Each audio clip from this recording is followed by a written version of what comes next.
ನೀವು ನೋಡಿರ್ಬೋದು, ಕಣ್ಣಿಗೆ ಆನಂದ ಆಗುತ್ತೆ. ಹೈದ್ರಾಬಾದ್ನವರು ಮಂತ್ರಾಲಯದಲ್ಲಿ ರಾಯರಿಗೆ ಅಷ್ಟು ದೊಡ್ಡ ವೃಂದಾವನಕ್ಕೆ ನವರತ್ನದ ಕವಚ ಹಾಕ್ಕೊಟ್ಟಿದ್ದಾರೆ. ಏನು ಜನ್ಮದ ಪುಣ್ಯ ಇರಬೇಕು ಅವ್ರಿಗೆ.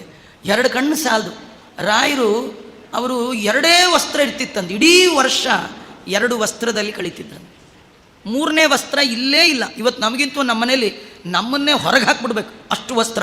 ಇಲ್ಲ ವಸ್ತ್ರ ಇರ್ಬೇಕು, ಇಲ್ಲ ನೀವಿರ್ಬೇಕು, ಎರಡರಲ್ಲಿ ಒಂದು ಅಲ್ವಾ. ಬೀರು ಒಳಗೆ ನೀವೇ ಕೂತ್ಕೊಂಡ್ಬಿಡಿ ಹೋಗಿ, ಅಷ್ಟು ವಸ್ತ್ರ. ರಾಯರಿಗೆ ವಸ್ತ್ರವೇ ಇಲ್ಲ. ಇವತ್ತು ವಸ್ತ್ರ ಅಲ್ಲ, ನವರತ್ನ ಕವಚ. ನೋಡೋರು ಕಣ್ಣು ಕೋರೈಸಬೇಕು ಅಲ್ಲ. ರಾಯರಿಗೆ ಇಷ್ಟಂದರೆ ಏನು ಸ್ವಾಮಿ ರಾಯರೇ ನಿಮ್ಗೆ ಇಷ್ಟೊಂದು ಎಲ್ಲಿಂದ ಬಂತು ಅಂದರೆ, ಹರಿಪಾದ ಕಂಜ ನಿಷೇವಣಾಲಬ್ಧ ಸಮಸ್ತ ಸಂಪತ್ತು ಅಂತಾರೆ. ಆ ಭಗವಂತನ ಪಾದ ಹಿಡಿದೆ ಸಿಕ್ತು ಅಂತಾರೆ ಅಲ್ಲ.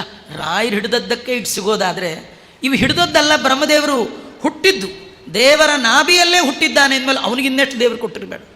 ಹಾಗಾಗಿ ಅವರು ಕವಚ ಮಾಡಿಸಾಕೊಂಡ್ರಂತೆ. ಎಂಥದ್ದು ಕವಚ?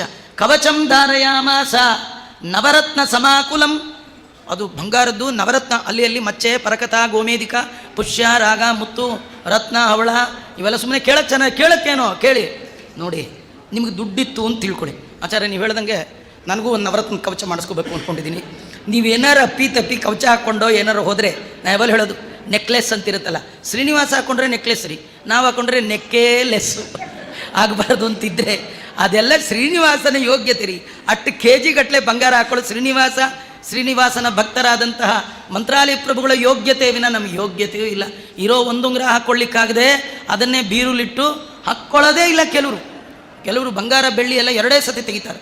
ಒಂದು ಹುಟ್ಟುದಬ್ಬ, ಇನ್ನೊಂದು ತಿಥಿ, 2 ಬಿಟ್ಟರೆ ಇನ್ಯಾವತ್ತೂ ತೆಗಿಯೋದೇ. ಹಾಗೆಲ್ಲ ಮಾಡಬಾರ್ದು. ದೇವ್ರು ಕೊಟ್ಟೋದೆಲ್ಲ ಆಚಾರ್ಯ ಯಾವಾಗಲೂ ಹಾಕ್ಕೊಂಡ್ರೆ ಸೌದೋಗ್ಬಿಡುತ್ತೆ ಅಲ್ರಿ. ನಾವೇ ಸೌದೋಗ್ಬಿಡ್ತೀವಿ ಅಲ್ವಾ. ನಾವೇ ಸಬ್ದೋದಾಗ ಅದಕ್ಕೆ ಯಾಕೆ ಯೋಚನೆ ದೇವ್ರು ಕೊಟ್ಟಾಗಿರಬೇಕು.